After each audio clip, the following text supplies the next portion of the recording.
আর যারা গা বাঁচাতে, পিঠ বাঁচাতে বালিশ চাটার গ্রুপে যাচ্ছেন, এদেরকে তৃণমূল বলবেন না, বলবেন বালিশ চাটা। খালি বিসি বললেই হবে। বিসি, বিসির অনেক মানে হয়। বালিশ চাটা, আমি আর বেশি কিছু বললাম না। 21শে জুলাইকে কেন্দ্র করে আজ সারাদিন ধরে বেশ একটা অন্য রকমের পরিস্থিতি আমরা দেখতে পেলাম। বিগত বেশ কয়েক বছর ধরে, মানে বিশেষ করে বলা চলে যে 1998 সালের পরবর্তী সময়ের থেকে 21শে জুলাই কার্যত তৃণমূলের একটা মানে বার্ষিক উৎসবে পরিণত হয়েছিল। শহীদ পরিবারদের স্মরণ করা যত না হয়েছিল, তার থেকে বড় কথা হলো গিয়ে এই 21শে জুলাইকে কেন্দ্র করে উৎসব হতো বেশি। নাচ গান অনুষ্ঠান, মঞ্চে তাবর তাবর নেতা অভিনেতা সঙ্গীত শিল্পী থেকে শুরু করে চিত্রশিল্পী কে না থাকতেন। আর সেখানে দাঁড়িয়ে নাচ গান হওয়া তো স্বাভাবিক ব্যাপার, সেগুলো সবটাই চলতো। শহীদ স্মরণে মানে সেখানে কার্যত খুশির আমেজ চলতো, একটা গেট টুগেদারের মতন ব্যাপার, কখনো ডিম ভাত, কখনো এটা সেটা অনেক কিছুই চলতো। চলতি বছর তৃণমূল কংগ্রেসের ভরাডুবি হয় ইলেকশনে, আর তারপরে হঠাৎ করে গোটা চরিত্র বা চিত্রটাই বদলে গেছে। তৃণমূল কংগ্রেস ভেঙেছে, একটা ফ্যাকশন চলে গেছে ঋতব্রতপন্থী হয়ে, তারাই বলে আসল তৃণমূল। আবার কালীঘাটপন্থী অর্থাৎ মমতাপন্থী তৃণমূল তারা দাবি করছেন তারাই নাকি আসল তৃণমূল। ওদিকে কংগ্রেস, যাদের মূলত এই অনুষ্ঠানটা হওয়ার কথা, এই শহীদ স্মরণটা হওয়ার কথা, সেই কংগ্রেস এতদিন ধরে কার্যত কোনো সিনেই ছিল না শহীদ স্মরণে। এবার সেই কংগ্রেসও হালে পানি পেয়েছে, তারাও এবার শহীদ স্মরণ করেছেন। এই পরিস্থিতিতে এই যে 21শে জুলাই, এই 21শে জুলাই নিয়ে এতকাল যে নাটক আমরা দেখেছিলাম, সেই নাটকের নতুন মাত্রা যোগ হলো। আর সেই নতুন মাত্রা নিয়েই চারিদিকে রাজনৈতিক ভাবে হৈ হৈ পড়েছে। যদিও কলকাতা শহর জুড়ে ব্যাপারটা কিন্তু খুব একটা হৈ হৈ পড়েনি। এতকাল ধরে যে হৈ হৈ পড়তো, যেভাবে কার্যত একটা অঘোষিত বন্ধের ছবি নিত গোটা কলকাতা শহর এই 21শে জুলাইতে, আজ কিন্তু তেমনটা দেখা যায়নি। কলকাতা শহর সচল ছিল, সেই সচল শহরের মাঝখানে তিনটি সভা হয়ে গেল, এবং সেই সভাস্থলগুলো একে অপরের থেকে 1.5 কিলোমিটার রেডিয়াসের মধ্যেই থাকলো। কথা বলবো সেই বিষয়ে, 21শে জুলাই নিয়েই কথা বলবো আজ। সেই সঙ্গে কথা বলবো আজ আরো একটা ভাইরাল বিষয় হয়েছে। নমস্কার, আমি অনিরুদ্ধ। 21শে জুলাই তৃণমূল কংগ্রেসের জন্য অর্থাৎ মমতা বন্দ্যোপাধ্যায়ের কাছে একটা বড় চ্যালেঞ্জের জায়গা। কত ভিড় করা যেতে পারে, কত মানুষকে নিয়ে আসা যেতে পারে, জনসমর্থন দেখানোর একটা বড় প্ল্যাটফর্ম ছিল এই 21শে জুলাই। সেই সঙ্গে তারকা খচিত মঞ্চ তৈরি করাটাও একটা বড় জায়গা ছিল। আজ সেই 21শে জুলাই অন্যরকম ভাবে পালিত হলো, কারণ তৃণমূল কংগ্রেস দুটি ভাগে ভাগ হয়ে গিয়েছে। মমতা বন্দ্যোপাধ্যায়ের তৃণমূল, তারা বিড়লা তারামণ্ডলের সামনে তাদেরকে সভা করার অনুমতি দিয়েছে কোর্ট, এবং সেখানে সেই সভা হচ্ছে, যে সভা একটা সময় ভিক্টোরিয়া হাউসের সামনে হতো, এবং কার্যত সেই জায়গাটাকে দখল করে গোটা রাস্তা মানে আটকে রাখা হতো এই 21শে জুলাইয়ের সময়। শুধু যে 21শে জুলাইয়ের দিন সেই বিষয়টি হতো তা না, তার আগে অর্থাৎ অন্তত 5 দিন আগের থেকে সেই সমস্ত রাস্তাঘাটে যান নিয়ন্ত্রণ করা হতো, এবং মানুষজনের চলা প্রায় দুষ্কর হয়ে পড়তো। আজ সেই সব রাস্তা ছিল একদম সচল। অন্যদিকে যেখানে মমতা বন্দ্যোপাধ্যায়ের সভা হলো, সেইখানে দেখা গেল তৃণমূল কংগ্রেসের বেশ ভালো রকমের জনসমাগম। মমতা বন্দ্যোপাধ্যায় যেমনটা দাবি করেছিলেন যে তারাই নাকি মানে তৃণমূলের মূল জায়গা ধরে রেখেছেন এবং তাদের কাছেই মানুষ আসবেন।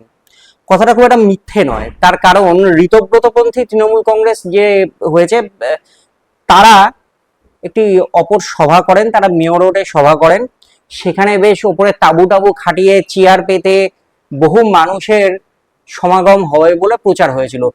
সেই বিক্ষুব্ধ তৃণমূলের যে সভা, তাতে হাতে গুনতি জনা কয়েক মানুষকে দেখা গেল।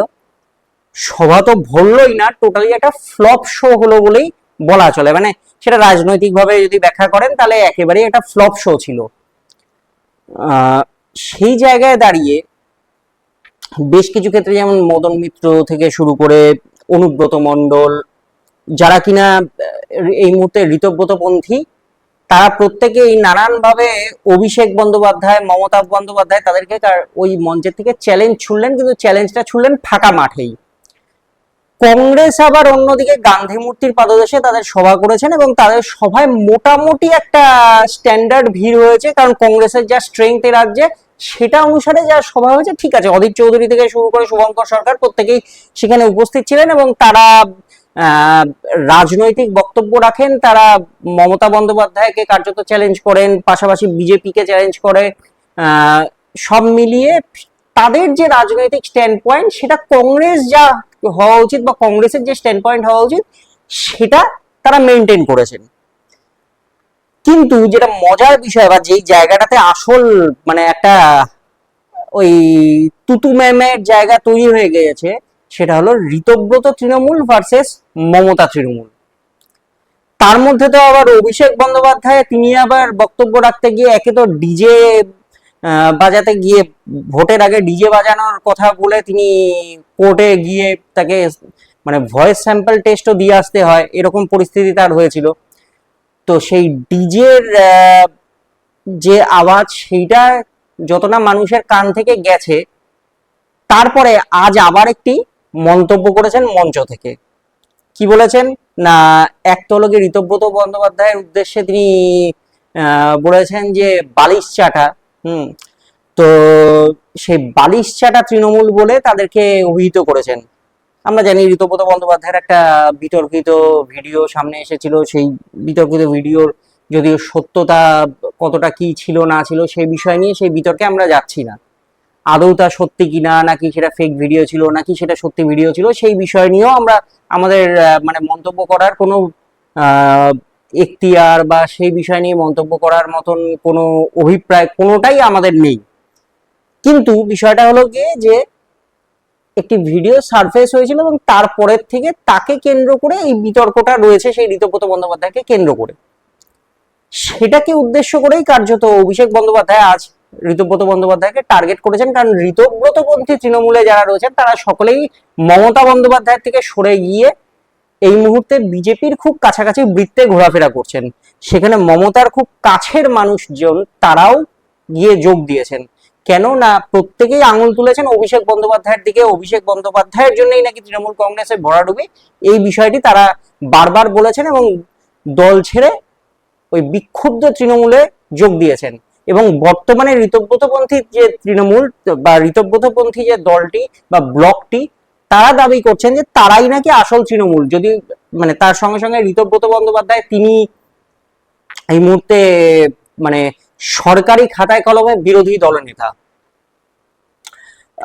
ফলে ওই দিকেই পাল্লা ভারী, প্রায় 65 জন বিধায়ক সেদিকে রয়েছেন। অন্যদিকে মমতা বন্দ্যোপাধ্যায়ের হাতে খুব মানে কম সংখ্যক বিধায়ক এবং নেতা রয়েছেন, তবুও তিনি লড়াই চালিয়ে যাচ্ছেন এবং বারবার চ্যালেঞ্জ করেছেন যে নতুন করে তিনি আবার তৃণমূল কংগ্রেসকে গড়ে তুলবেন এবং তারাই যে আসল তৃণমূল। আজকের মঞ্চ থেকে বারবার বারবার করে এই কথাটা তিনি বলেছেন যে আমরাই আসল তৃণমূল। এবার রাজনৈতিক যে বিশ্লেষকরা তারা আবার দুটো ভাগে এটাকে ভাগ করেছেন, একটা কালীঘাটপন্থী তৃণমূল, একটা ভালো তৃণমূল। মানে ভালো তৃণমূল আর খারাপ তৃণমূল আর কি বলা চলে। তো যাই হোক, যেটা বলছিলাম, যে প্রসঙ্গে ছিলাম, যে অভিষেক বন্দ্যোপাধ্যায়ের বক্তব্য, তিনি বিভিন্ন বিষয়ে চ্যালেঞ্জ ছুড়েছেন। তিনি মদন মিত্র থেকে শুরু করে একাধিক নেতৃত্বকে চ্যালেঞ্জ ছুড়েছেন যে তিনি বা এই তৃণমূল কংগ্রেস মমতা বন্দ্যোপাধ্যায়ের নেতৃত্বে আবার ঘুরে দাঁড়াবে এবং 31-এর নির্বাচনে, বিধানসভা নির্বাচনে তৃণমূল কংগ্রেস বিজেপিকে হারিয়ে ফের রাজ্য পুনর্দখল করবে। পাশাপাশি ওনার তো এই ডিজে বাজানোর একটা মানে প্রভাব বা চেষ্টা থাকেই। সেই একই সুরে তিনি এবারও হুমকি দিয়েছেন মঞ্চের থেকে যে দল ফিরে এলে ক্ষমতায় বিজেপি পার্টি অফিস নাকি ভেঙে দেওয়া হবে। অন্যদিকে আরো একটা কথা তিনি যেটা বলেছেন যে এই ঋতব্রতপন্থী তৃণমূলদের উদ্দেশ্যে বলেছেন যে তাদেরকে বালিশ চাটা বলেছেন, বলতে গিয়ে আবার তার একটা অ্যাব্রিভিয়েশনও ইউজ করেছেন বিসি বলে। এবং মঞ্চের থেকে তিনি কোট আনকোট এই কথাটাও বলেন যে এই বিসির অনেক মানে থাকে, যে যেটা করে নেবেন। অর্থাৎ কি বলতে চেয়েছেন, কি বলেছেন সেটা হয়তো আপনারা অনেকেই অত্যন্ত সচেতন মানুষ, আপনারা জানেন কি বলতে চেয়েছেন বা উনি কিভাবে মিন করতে চেয়েছেন। সেটা কি বালিশ চাটাই এক্স্যাক্টলি নাকি অন্য কিছু মিন করেছেন সেই অ্যাব্রিভিয়েশনে। যা বিতর্ক যা আছে উনি বুঝবেন, ওনার দল বুঝবে, বাকি যাদেরকে বলেছেন তারা বুঝবেন। প্রসঙ্গ হলো যে মমতা বন্দ্যোপাধ্যায়ের যে নেতৃত্বে আজ যে সভাটি হলো, সেই সভা কিন্তু আগের তুলনায় বহরে তার ঝাঁজে সমস্ত দিক থেকে কমলেও জনসমাগমে কিন্তু খুব একটা যে একদম ছোট হয়েছে এমনটা বলা চলে না। তাহলে কি কোথাও না কোথাও গিয়ে এখনো মমতা বন্দ্যোপাধ্যায়ের সমর্থনটা এই রাজ্যে রয়েছে? ইলেকশনের নিরিখে যদি দেখা যায় বা সংখ্যা তত্ত্বের নিরিখে যদি দেখা যায়, প্রায় 41% ভোট কিন্তু তৃণমূল কংগ্রেস পেয়েছিল। সেই 41% ভোট যে তৃণমূল কংগ্রেস পেয়েছে, এবার ভোটের জায়গাটা অন্যরকম হয়েছে বা ভোটের গোটা বিষয়টি অন্যরকম হয়েছে বলে সবাই বলছেন। এত মানুষ ভোট দিয়েছেন, এত বিপুল সংখ্যক মানুষের রায়দানের পরে সেখানে 41% ভোট পেয়েছেন, মানে একটা বড় অঙ্কের ভোট কিন্তু তৃণমূল কংগ্রেস পেয়েছে। নিরপেক্ষ ভোট হয়েছে সব থেকে বড় কথা, তেমনটা বলে দাবি নির্বাচন কমিশনের এবং সকলেরই। সেখানে দাঁড়িয়ে যে ভিড়টা আজকে লক্ষ্য করা গেল, সেই ভিড়টা কিন্তু যথেষ্ট মানে কি বলবো যে প্রমাণ করে যে এখনো তৃণমূল কংগ্রেসের অর্থাৎ মমতাপন্থী তৃণমূল কংগ্রেসের সঙ্গে মানুষ আছেন। এবার প্রশ্ন যে এই যে টাগ অফ ওয়ার চলছে, সেই জায়গায় দাঁড়িয়ে আগামী দিনে মমতা বন্দ্যোপাধ্যায় কি দলটাকে সাজাতে পারবেন ঠিক করে?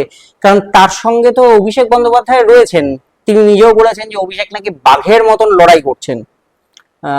তো এই যে বাঘের মতন যে লড়াই যে মানুষটি করছেন, তার ভাষা কি আর একটু সংযত হওয়া উচিত রাজনীতির ময়দানে? মমতা বন্দ্যোপাধ্যায় কি তার রাশ টানবেন? প্রশ্ন এখানেই থাকছে। বারবার বারবার তার এই ঔদ্ধত্য, তার এই ধরনের কথাবার্তা, তার এই ধরনের হুমকির রাজনীতি কিন্তু মানে বহু নেতা নেত্রীরা তারা নেননি। মানুষ এখনো অভিষেক বন্দ্যোপাধ্যায় বা মমতা বন্দ্যোপাধ্যায়ের সঙ্গে আছেন, কারণ তারা তৃণমূল কংগ্রেসটাকে ভালোবাসেন বলে আছেন, মমতা বন্দ্যোপাধ্যায়কে ভালোবাসেন বলে তারা আছেন। আগামী দিনেও যদি এই ধরনের কথাবার্তা, যে ধরনের মানে হুমকি মার্কা কথাবার্তা আজকেও উনি সভাস্থল থেকে বললেন, সেই হুমকি মার্কা কথাবার্তা যদি উনি চালিয়ে যান, তাহলে কি আগামী দিনগুলোতে ধীরে ধীরে ধীরে ধীরে জনসমর্থন কমবে না তৃণমূলের? কি মনে হয়? ঋতব্রতপন্থী তৃণমূল অন্যদিকে আবার তাদের বিষয়টি, তারা যে দিকে এগোচ্ছেন তাতে যারা মনে প্রাণে তৃণমূলের সমর্থক তাদের কাছে কোথাও না কোথাও গিয়ে একটা ধাক্কা। তার কারণ তারা যে এজেন্ডা নিয়ে এগোচ্ছেন, অর্থাৎ ঋতব্রত বন্দ্যোপাধ্যায়ের যারা অনুগামী এই মুহূর্তে রয়েছেন বা তারা মিলে যে দলটি গঠন করেছেন বা ব্লকটি গঠন করেছেন, তাদের মূল উদ্দেশ্য হলো, তাদের এই কথাবার্তা থেকে বোঝা যাচ্ছে যে বিজেপির সঙ্গে একটা কনস্ট্রাকটিভ ওয়েতে চলা, বিরোধিতা করার জায়গাতে তারা খুব একটা নেই। সে যে কারণেই হোক, রাজনৈতিক প্রেশার হোক, এই বিভিন্ন এজেন্সির প্রেশার হোক, যে প্রেশারের মাধ্যমেই হোক না কেন, তাদের কিন্তু এজেন্ডা একটাই যে তারা বিজেপিকে খুব একটা বেশি ঘাটাবে না। আর এখানেই যারা মন প্রাণ দিয়ে তৃণমূল কংগ্রেসটাকে করেন বা ভালোবাসেন তৃণমূল কংগ্রেসকে, তারা কিন্তু ওই দলের সমর্থনে খুব একটা নেই। বিধায়ক সংখ্যায় হয়তো বিজেপির কাছে সেটা বেশি ইজি হয়ে যাচ্ছে, কারণ তারা এদের সমর্থন নিয়েও বিভিন্ন কাজ অতি সহজেই বিধানসভায় করে নিতে পারেন, কিন্তু জনসমর্থনের নিরিখে মমতা বন্দ্যোপাধ্যায়ের হাতেই এখনো রাশটা রয়েছে। তবে অভিষেক বন্দ্যোপাধ্যায়কে নিয়ে কিন্তু প্রশ্ন থাকছে। মমতার কি উচিত না এই মুহূর্তে দাঁড়িয়ে অভিষেক বন্দ্যোপাধ্যায়ের উপর একটা কিছুটা হলেও রাশ টেনে ধরা, যে তুমি এতটা এগিয়ে যেও না, ধীরে ধীরে ধীরে ধীরে বিল্ড করো। এখনো যদি দলে এই ধরনের গরম গরম ভাষণ উনি দেন, কোথাও না কোথাও গিয়ে তৃণমূল কংগ্রেসের প্রতি মানুষের যে একটা মানে ওই থট প্রসেস, যে যা বলছে সব কি ঠিক বলছে, এই যে বিষয়টা, এই বিষয়টা কোথাও না কোথাও গিয়ে কি একটু চেঞ্জ হতে পারে, মাইন্ডসেটটা বদলে যেতে পারে মানুষের। এক্ষেত্রে আগামী দিনে আমরা সেই বিষয়ের দিকে চোখ রাখবো। রাজনীতি কোন পর্যায়ে গিয়ে পৌঁছায় সেটাও আমরা দেখব। মনে করা হচ্ছে যে পশ্চিমবঙ্গের রাজনীতি নতুনভাবে কিছুটা সেজে উঠতে চলেছে। দেখা যাক আপনারা কি বলেন এই বিষয় নিয়ে, অভিষেক বন্দ্যোপাধ্যায়কে নিয়েই বা আপনাদের কি মত জানান আমাদের কমেন্ট করে। সেই সঙ্গে দি এজ ডিজিটাল চ্যানেলটি সাবস্ক্রাইব করুন, ভিডিওটি ভালো লাগলে শেয়ার করুন, সোশ্যাল প্ল্যাটফর্মে আমাদের ফলো করুন। ভালো থাকুন।